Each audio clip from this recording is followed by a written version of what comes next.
What's going on, guys? Boss6 here, back to another video, and today here to give you guys yet another album review, and one I wasn't somewhat anticipating because this is one of my favorite thrash acts of all time. And of course, I'm going over the newest studio offering from the almighty Exodus with Goliath. This album comes out on the 20th of March, my bad, on Napalm Records. I believe they left Nuclear Blast to go join Napalm Records. This is their 13th studio album overall, and it's been formed in LA in 1979. And of course, these guys are Bay Area Thrash Legends. I mean, they're responsible for arguably the greatest debut thrash album of all time, Bonded by Blood, that came out in '85. And these guys have been going under some different changes as of lately. Like Zetro was kind of in and out of the band at this point. There was apparently a little bit of butting heads with him and Gary Holt. And thus, we get a returning member of the band. Their third vocalist, Rob Dukes, is back in the band once again. And he had a brief run in Exodus. He did have a couple albums, Shovelheaded Kill Machine, which I think is absolutely fantastic. And the two exhibition albums are just killer thrash. And then he would leave, and then Zetro would come back, put out some pretty damn good stuff, particularly Persona Non Grata. And then differences between him and Gary. And thus, we have Rob Dukes back in the band. Now, I was a little intrigued how this new album was going to be, considering that, well, it's the first time Rob Dukes has been on an album since 2010's Exhibit B, The Human Condition. And I was kind of curious how his vocals were going to hold up after all these years. And one of the few positives on this album, yeah, it's going to be one of those album reviews. Rob sounds pretty good on the mic, and if you guys don't know what I am playing in the background, playing Sepultura's Arise, because, well, it's thrash. Why not? Anyways, I will say that Rob's vocals are pretty damn good on this album still. And, of course, Tom Hunting's drumming is fucking superb because, well, it's Tom Hunting. But anyways, yeah, I'll talk about my negatives with this album here as we go on. But we kick off with the opening track, 3111, which is basically something to do with the cartel, essentially. And has some, like, doomy-like riffs, like, kind of Candlemass-like, which I really do dig. Kind of, like, haunting leads in the back. And then the song kind of feels like something that was on Blood In, Blood Out. I don't know if that was just me personally, but it kind of sounds like something that was on Blood In, Blood Out in particular. There is a nice groove, some like Slayer-like dive bombs, but better in my opinion. It's a solid way to kick off the album. It was actually a pretty good song, and it was a nice single that they kicked off here. And then it kind of takes a bit of a dip. We get the second track, Hostess Humani Generis. I believe that's how you say that. It's very Pantera-like. Okay, it's kind of like a bit of that 90s groove, which groove is the word of the day for this album, but not in a way that I was hoping it would be.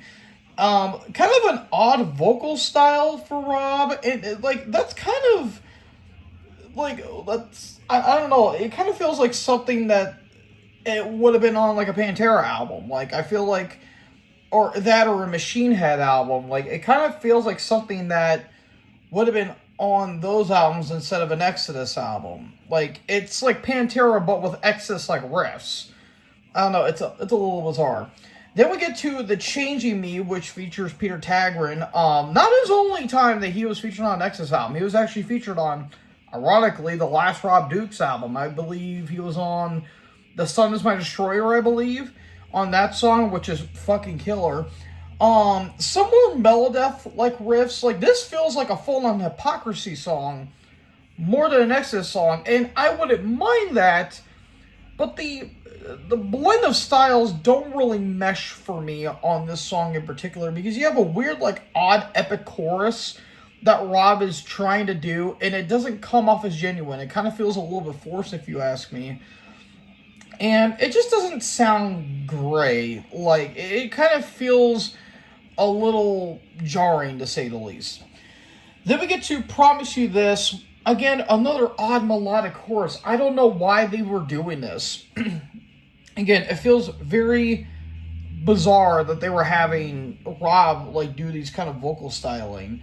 It sounds like a song off of Force of Habit, and that's kind of my main complaint with this album, is that this album just kind of, I don't know, I feel like this album is kind of like Force of Habit Part 2 in some respects, but it's not as long as Force of Habit. Like, there's still some thrashy leads, but I don't know, it just doesn't come off as unique. It kind of just feels a little stock, if you ask me.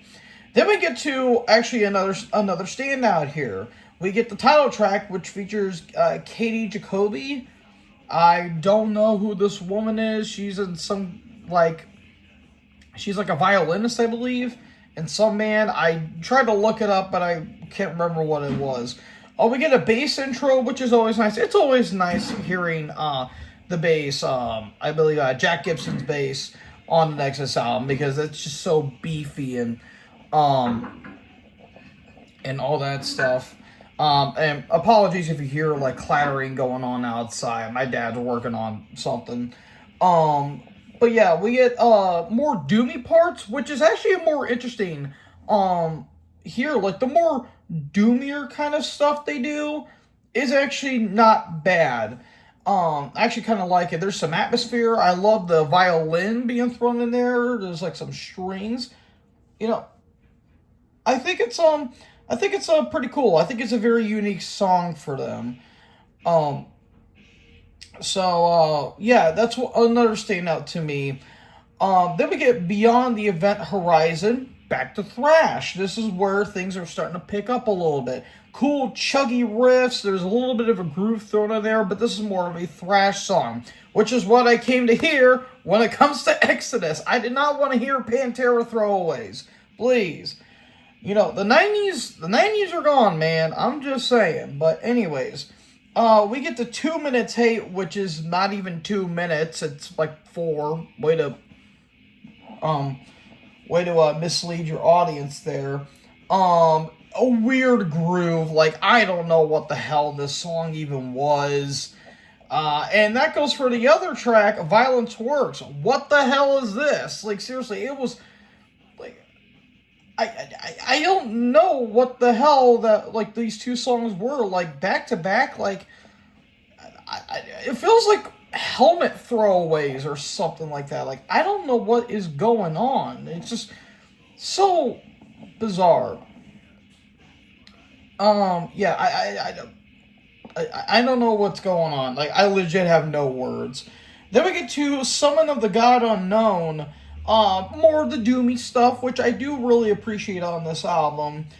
Still groovy and somewhat thrashy. Like, I don't know. Like, and this is a long song. This is the longest song on the entire album. It's over 7 minutes. And usually when Exodus does, like, the 8-minute tracks or something like that, it's nothing but riffs. Not on this song, unfortunately. Like, again, the riffs are pretty stock on this album, which is a shame because it's Gary fucking Holt and Lee Altus. Why? I don't know. It's very bizarre, to say the least. And then we get the Dirtiest of the Dozen, which I believe Tom Hunt wrote this song. Weird and odd, like, almost folky, like, solo. Like, I don't know what the hell I was listening to. It was so bizarre. And the song itself is not really anything interesting, to say the least. And the album ends. This album is nearly 55 minutes. A bit long. A little bit long there. Unless the material is good. There's some decent moments on this album. But this album just kind of comes off as a bit of a disjointed mess. Like, I don't know. Like, it feels like most of the songs on this album aren't even complete. Like, the only songs I feel like are a little complete is maybe the opening track 311, and like the title track, and maybe to a lesser extent Beyond the Event Horizon. But everything else just kind of feels a little thrown together, and there's like no substance to it. Like, are there some good riffs? Sure, because I mean it's Gary Holt for God's sake, but it doesn't really come off as, it doesn't come off as inspiring. It feels a little flat. Like, I don't know. It feels like this album needs like another rewrite. Like, I feels like it needs something, because this album does nothing for me, guys. I'm sorry, but I know a lot of people will say Force of Habit is their worst album. I can make an argument this is probably their worst album. And for me, for a while, the weakest album in their discography was Pleasures in the Flesh, mainly due to production. But this might be their worst because there is nothing on this album that stands out. At least with Force of Habit, yeah, they were on the groove side, but at least some of the groovier songs were interesting, and there were a lot of damn good riffs. Well, this one right here, you've been in the scene for over 40 years now, or almost 40 years, and yet for some reason, you still can't figure out how to do thrash. Like, there's, like, not really a whole lot of thrash on this album from a thrash band. And I know that some people say, well, you say this about Exodus, but you didn't say that about the last Cordner album. The difference is, at least, that album, the riffs were really damn good, and it was more the progressive stylings that they have been having since they've been a band. They've always been the more progressive and technical side of thrash. With Exodus, you expect the band to kick you in the teeth and take all your money and sip all your beer while they're just like having you as a skin leather couch or whatever. With this, there's like decent songs, but it's so few and far between. And this album just didn't do anything for me. I felt myself kind of zoning out. Like, this album, for the most part, is kind of a bore. And I don't usually say that with an Exodus album, but fortunately we're here. Like, is it terrible? No, because at least there's some decent tracks on here. But this is probably my least favorite Exodus album. And I hate to say it because I love me some Rob Dukes. Gary Holt is Gary Holt. Tom Hunting is one of my favorite drummers. Lee Altus is one of the most underrated guitarists of all time. Just listen to his shit in Heathen. But I'm sorry, this album did nothing for me. And it's my least favorite Exodus album. I'm going to give this one 2.5 stars. I hate to say it. I hate to put it on the same tier as, I believe I gave Megadeth 2.5 stars, I think. But yeah, this is probably my most disappointing album of the year so far. Because with the new creator, I kind of know what they were going to make, but they were still trying to go a little bit thrashy on that one. With the new Megadeth, I had no expectations with the album, and look at what happened. With this one, I was expecting something, but unfortunately, I felt like I kind of got robbed. Like, there was really nothing on this album that was like, oh, that's a nice solo, or hey, that was a great riff. It just kind of there. And usually I don't want to say that with Exodus, but fortunately, here we are in 2026. So yeah, I'm going to give this one 2.5 stars. Again, it's not terrible, but it's my least favorite Exodus album. So folks, what did you guys think about this Exodus album? Let me know in the comment section below. Make sure you guys leave a like, leave a comment, tap that subscribe button, and tap the bell so when I upload, you guys will be notified. Thank you guys so much for watching this video. Most importantly, join the herd. Talk to you guys next video. Peace out.